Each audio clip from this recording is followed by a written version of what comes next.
In this episode of Finance Opinion, I'm going to be talking about Vader Protocol, what I would consider a relatively small and unknown altcoin that's looking to compete with one of DeFi's fastest growing networks, the Terra network. Does it have what it takes? Let's of course start with the biggest question. How indeed does a project that does derive its name from the Star Wars franchise plan on taking down the Terra network? A very, very large DeFi protocol out there that has grown leaps and bounds and seen its TVL skyrocket over this past year. Well, it starts with the Terra network. It has an algorithmic-based stablecoin, which allows the peg for the stablecoin of the network, UST, to be maintained at $1 through a burning and minting mechanism, utilizing the Luna, the governance token of the Terra network, to be burnted for an equivalency in dollars, causing arbitrage opportunities for many players in the game to maintain that peg by buying and selling and making the profit, keeping that peg there. The math makes it make sense, and we have actually seen it go through a lot of volatility and prove its worth. Not to mention it's done a few other marketing platforms like the Anchor network, which are fantastic. I'm not going to go in depth in the Terra network. If you're interested, do your own research on it, but safe to say that main minting mechanism, the burning minting mechanism, is one of the key features that Vader wants to use to borrow and drive head first, which is one of the other reasons why it has been directly compared, because it's using that mechanism. And there's no other stablecoin out there that really has managed to make it to that headway and be of that size, unlike the Terra network. So if it really wants to compete, of course it's going to have to borrow some of its strongest features, but it also wants to bring other things to the table, and it's looking to borrow a few other pieces from other platforms out there on the Ethereum network, which brings me to the point that this is on the Ethereum network. It's not its own blockchain. It is going to be on Ethereum, which can be a little bit of an upward hill battle because, as we know, Ethereum is very difficult to want to stay on with those high gas fees. We do have some changes coming to Ethereum, which will be here in the future, and obviously the Terra network with 25-cent fees on almost everything is amazing. Trust me, I love it, but it doesn't mean it's going to stop it, because those headway that will be made on the Ethereum network itself can potentially be a really good incentive, because if Ethereum's doing good and this really makes the right moves, it could be one of those plays to bring DeFi back to Ethereum and not off to all those other L1s. That said, before I jump on over to the screen, talk about the fundamentals and those key features that are really going to be the main incentive points for jumping on board with this coin, I do want to tell you that this is of course not financial advice. I'm just a YouTube guy, and you're not going to take too much with a grain of salt here, because this is just for educational material and for entertainment purposes, if anything. So do your own research and make sure you don't take any of this to the bank without at least looking into it. That said, I do also want to ask you to leave a comment if you think I got it right, if you think I got it wrong, if you've got anything to say about this network at all, you think something I missed that you think I should know, I would love to hear it. Leave it in the comments. And if you have any other protocols that you think that are worth looking into, leave those down below. That is how I found this Vader protocol. It's like 3,000 on CoinmarketCap. There's no way I would have come across it without the input of some of my users, so please leave it down below. I look forward to hearing those comments, and I am very active in the community, so definitely jump on down there. Now, let's head on over to the screens.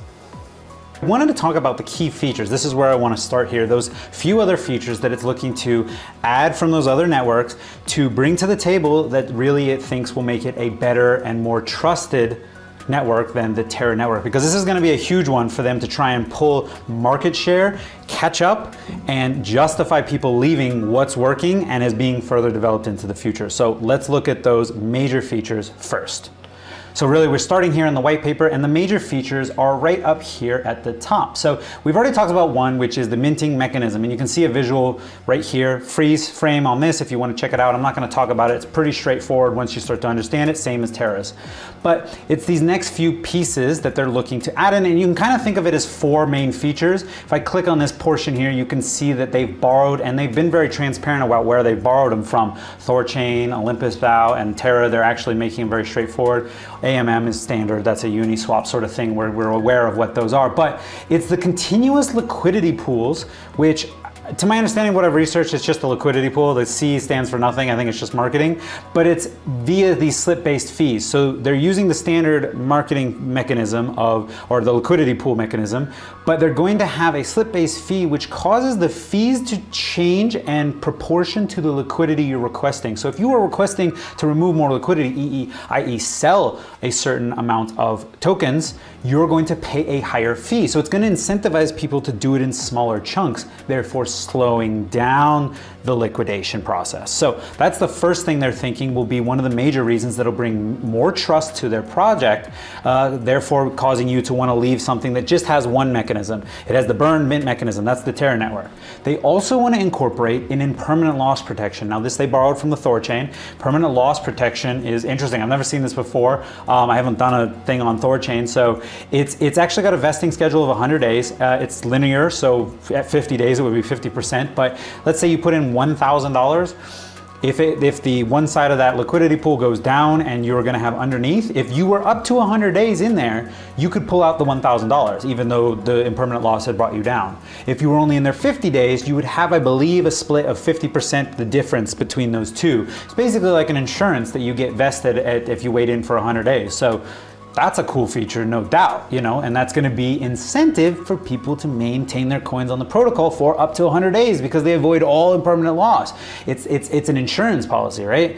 And really, one of the other things that they want to bring to the whole process is going to be synthetics that they purport has no impermanent loss in them. So I didn't dive into what these synthetics they're looking to. This isn't something this is something that's going to be a big feature of it, I think, long term. Probably something like the Mirror protocol is over on the Terra network. But the no impermanent loss is a very interesting feature there, and I'll kind of wait till it comes out before I dive into it to depth because synthetics can get kind of wild. But moving on, the third section here, number 3, as you can see, is what they call these protocol-owned liquidity. And you can see these like little quotes and stuff. It's all marketing names for stuff. I mean, obviously it derived from something, but it's basically bond sales. Via bond sales, and then that's really what they're talking about. So they're going to have bond sales that will allow, they'll be discounted to users. You'll be able to purchase tokens much cheaper, or the equivalent of tokens much cheaper, and sell them, but you have a vesting schedule of several days that will cause you to hold it on chain for a while.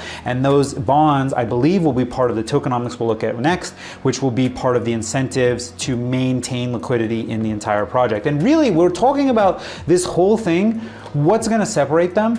Now we're starting to find out what exactly is going to be the thing that's going to separate Terra from Vader. They want to bring more trust. They want to bring more liquidity and any potential on bank runs. That's really the thing that causes people to leave networks. They're fearful it doesn't work or it doesn't work. So if they can make it work, just work, and have trust and a backing to that trust that replaces what would be your treasury, your standard treasury from a centralized sort of service, or even like the US economy with their dollar, having it backed one-to-one with gold, we're not anymore, but backed with US equivalents. If you can have something decentralized version of that without actually having to maintain that, you could have something better than the Terra network. Now, the Terra network, I don't know if I mentioned this in my intro, but Do Kwon has actually started purchasing some reserves to help with the contraction expansion process of that burn mint mechanism. There's going to be a several billion-dollar Bitcoin purchase that's going to be used as reserve assets that's going to be helping to just buffer it so that those assets can jump in place if the burn mint mechanism has a problem. So they're working on their protocol too. So over here is the Terra network. So they're trying to bring these features that are going to make it safer for you to get involved. But the Terra network is also working on its own features that it's looking to bring to the protocol. So what does this mean for us? It means we got to wait and see, right? Again, I want to point to these 4 features. If you're really interested, I'll leave a link to it, obviously the whole white paper, but check this out. This is where they're borrowing the features from, and they're very transparent about Olympus, their Thor chain, the liquidity pool portion, Terra network, automated market makers. You should go check that out if you want to see more about those features and if they are worth it enough for you to want to put these in one of your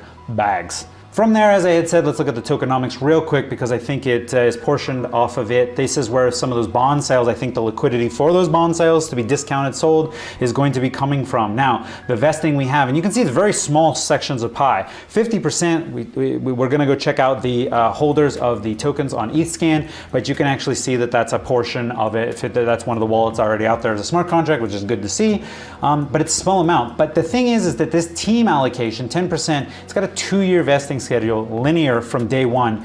That means immediately they can start selling their assets. Now, that's not uncommon, but it's just one of those, you like to see a cliff so that there's a period where they don't get their money out right away, One, because then they can start selling off immediately. And two, you want to see that they have the vested into the future. You want to maybe 2-3 years is greater, 4 years is better. You know what I mean? Like that they're in it for the long haul. In 2 years, they could be completely out of this. Now in 2 years, that could be devastating for somebody, especially if you've got this in your long-term bag. Which side is my long-term bag? Long-term, let's do right side. The 10% here, if we look at the vesting, this is really, they wrote it out. I don't know why they didn't put it on the graphic, but 10% is going to be fully unlocked right off at the bat. We're gonna look at market cap in a second, but I've kind of confirmed that that's already what it is out. It's actually a little higher, 11% via a Reddit article, and that would be probably the portion, a little bit of few percent since it's opened, that the team has already been out. Again, there's another portion here. This was where 30% was actually given to, was in this fair launch process. Now, I didn't dive into the fair launch process, but this is to be something that I think is locked at this point. It's kind of hard to tell. It says 50% will be vested for a year and 50% you'll get up front. It's a 1 to 10,000 ratio of Ethereum for an equivalent VETH. So they were to incorporate getting those as a purchase program to a fair launch. I didn't confirm whether this has actually gone through. It doesn't seem to be part of the liquidity, which is the interesting part, but I'm gonna take a look at this and I'll probably jump this into the video here in a second. But let me know if you have any information on this fair launch and how it went. I don't see any much noted mention of it here, but I'm realizing I should probably go take a little bit deeper of a look into it. From there, I obviously want to look at the roadmap. We're talking about the major pieces. Is this going to be something we want to get in? So right here, they've had audits completed. They've got them on Dexus. They've kind of moved through Q4 of 2021. They're in Q1 of 2022. They're following through. This project is making headway. They're actually following through with what they're sending. There's an interesting section I just saw here, Vader rebranding. You know, maybe they don't want to be associated with Star Wars anymore. I don't know if it's the best thing, but we'll see. I've talked about space before on this network, so we'll see. They have some future here. DAO transition, which will be a transition. This is they want to do it this end of the year where it will be fully out of the team's hands and completely a DAO. There will all the tokens will be just set and everything will be going. They have an AMM that they're looking to launch, like the whole launch phase 1 and 2. So they've made development. The fact that you get steps, I like to see roadmaps where things are being ticked off. Things are being ticked off. Now it's a waiting game. Now, there's a risk reward based on that rating game. Do you get in now or do you wait for a few things to get ticked off? That question's up to you. So let's look at the homepage and see what they've already got going. I said some things have been ticked off, and you can actually see we got just our standard landing page with Launch Dapp, which is a fantastic thing to see. You want to see projects moving forward. You can connect your wallet. One of the other portions of their roadmap was the curve pool. That is available. You can go launch or put your coins there. But we have a few options here. You can stake and get some Vader, which is going to be a governance token. So in order to actually use that governance portion, you have to stake your Vader. Liquidity, they're talking about maintaining liquidity. You have an earn tab over here, which allows you to, once you've deposited your liquidity to the curve pool, which they're promoting there, you can bring over here and get yourself 18.3%. This, I believe, I looked at this a few weeks ago, this was over 20%. This is definitely, they're trying to compete mechanism with Anchor Protocol over on Terra. So that has been huge for the Terra network, something we want to see a little bit here. I think it worked for them. Can they duplicate it? I don't know. They might want to do it exactly the same. They're clearly doing it slightly differently. You've got to have liquidity. There's going to be some potential for some liquidity there. I don't know, but that's definitely another marketing mechanism that could really help with this. I think a lot of people are going to want to use this who have their tokens, even if the value is going down. We're going to take a look at those charts in a second here. The bonding mechanism, we talked about this. This is where you can get involved to some discounted, and it tells you the discount right there, what you're getting. Like this isn't much, this isn't much. Look at that, 25%.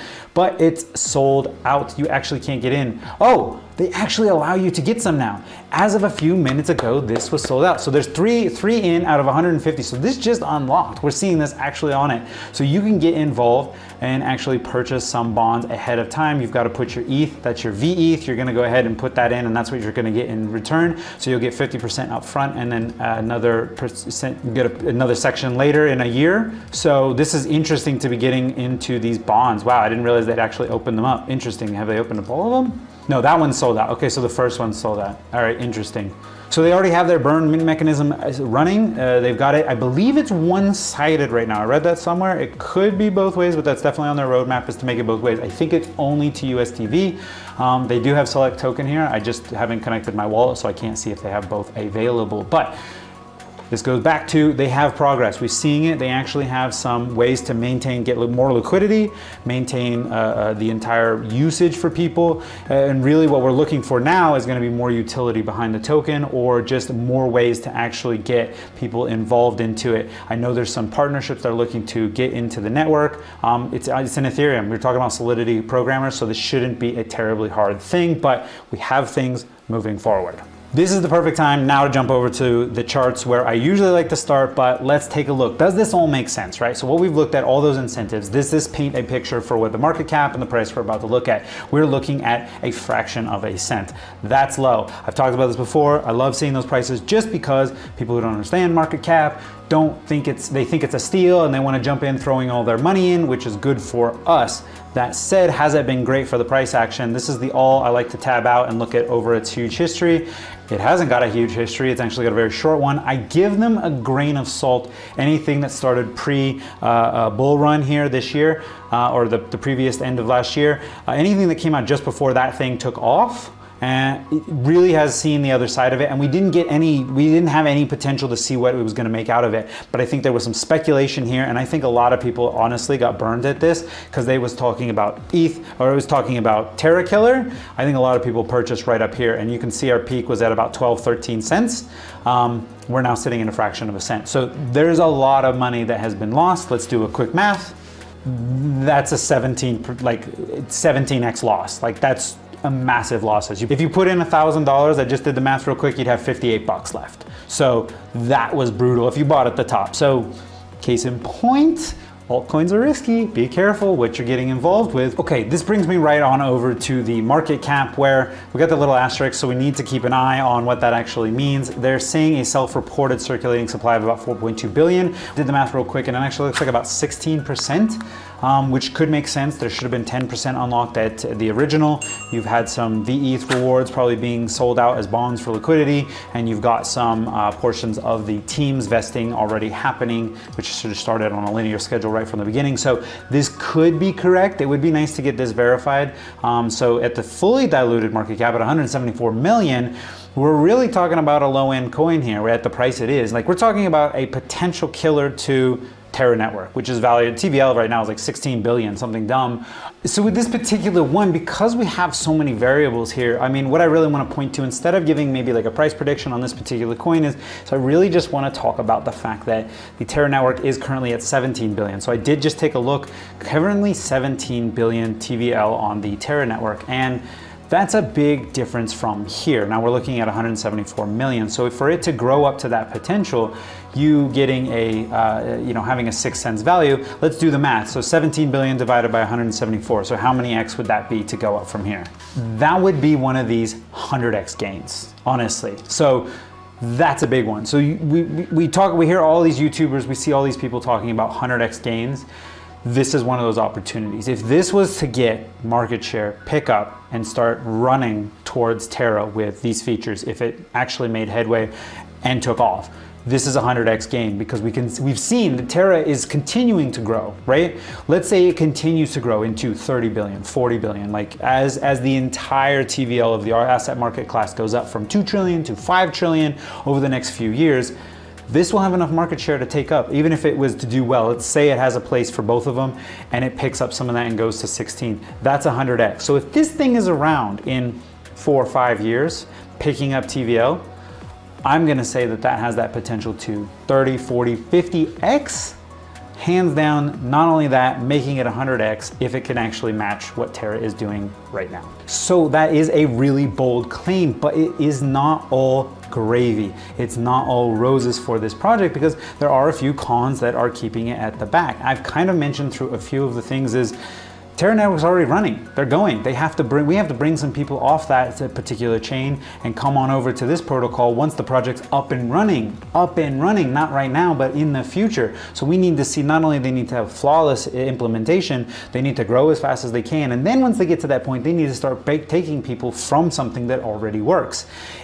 if we have a crash on the Terra network, we have some trust loss there and we see a run from it, this may be the place to run to. So that's going to be banking on something like a black swan causing Terra network to fall. At this point, it doesn't look great because they're continuing looking to develop their protocol to make it a better place and more trustworthy by adding to these reserves, by adding billions in Bitcoin to reserves. So this is going to be hard, but they also have to continue running and actually implement everything they want to. So that's going to be a really difficult part there. That said, this all leverages off of who are these people who are doing it. And this is my first major con outside of that. The team. The team is anonymous as of right now. They went for a fair launch distribution of these tokens. So they say, obviously there is a team section of it that they get their 10% over 2 years, which is kind of shady. But they don't have any information on them, and they actually claim to even be kind of anonymous in a Reddit article that I found. And I'll read you this first sort of paragraph. Hey all, I represent a group of members who are working on the Vader protocol. We are a team of 7 experienced Solidity developers with 3 front-end devs and 3 operational team members, total of 10 team members working together to build the community. The project entirely fair launch with no funds raised to date, and we have a really passionate and strong community supporting us. So they didn't have any VCs necessarily in the background, and they're looking to make this again fair launch. But they're using that kind of as some sort of justification for being completely anonymous, it seems. It's nice to know who they are. We look at the Terra network as as an example. Do Kwon is out there and front. Not only does that bring some transparency to the whole situation, but it actually brings marketing to your protocol, because that person's moves and talks and points, just like a politician at the front, gives us something to feed off of. It allows us to humanize the entire project. It's not a bad thing to really have, especially if you can pick a specific leadership that can run with things. I mean, look at what Elon Musk can do with any time he talks anything. He can move markets and all that sort of stuff, and he's just the leader of a company that people like, right? So this is a major con for them. They don't have it out there. We've seen a few projects. I think the last one I just did had an anonymous team too.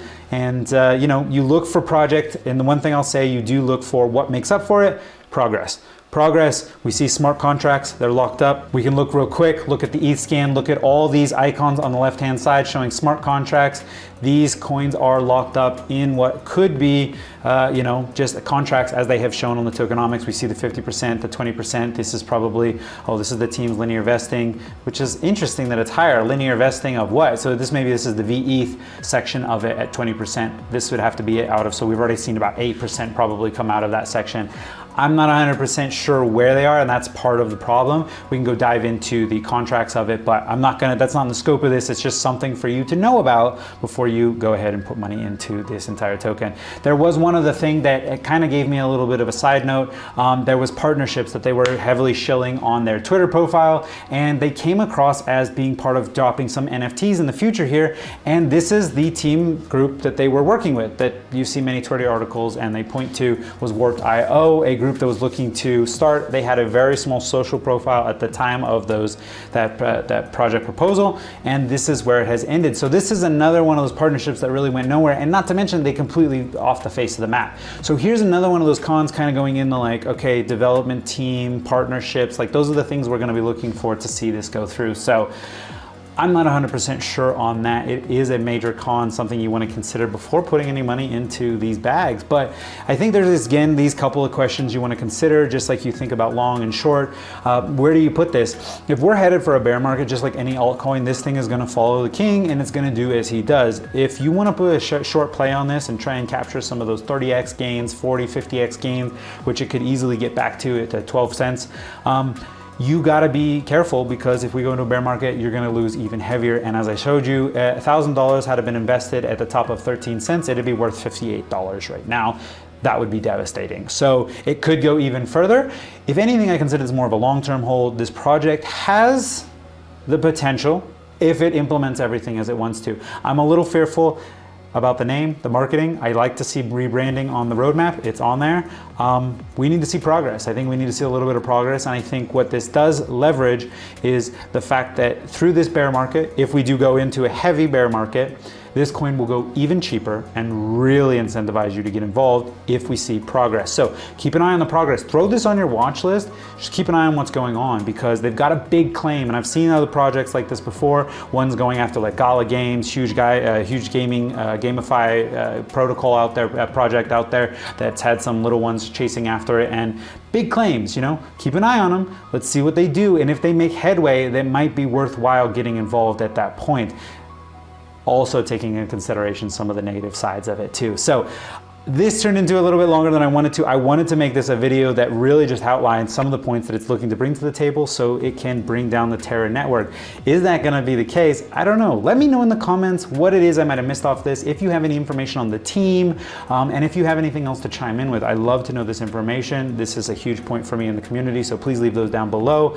This is also that point in the video. If you got any value out of this or appreciated the content at all, sub like the usual. I appreciate it. It helps the channel grow so I can do this more often, and I'll see you in the next one.